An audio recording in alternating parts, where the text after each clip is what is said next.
Ничек яшәсәк тә, гомер уза.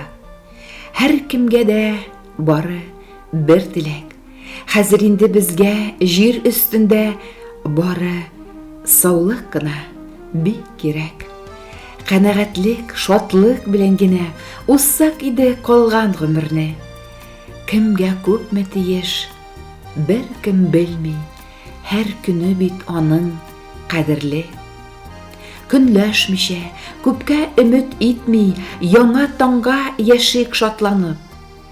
Теге дөньяларга бер кем дә бит алтын атка китми атланып.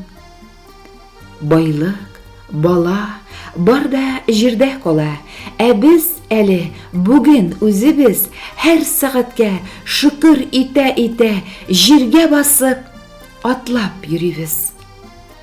Бирсен Ходай иман нуры бирсен, гомер бит ул бары бер мизгел.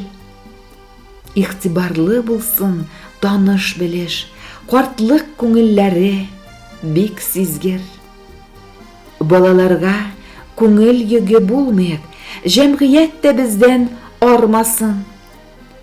Саф күңелләр белән ак дугада булыйк, бездән җирдә кара калмасын.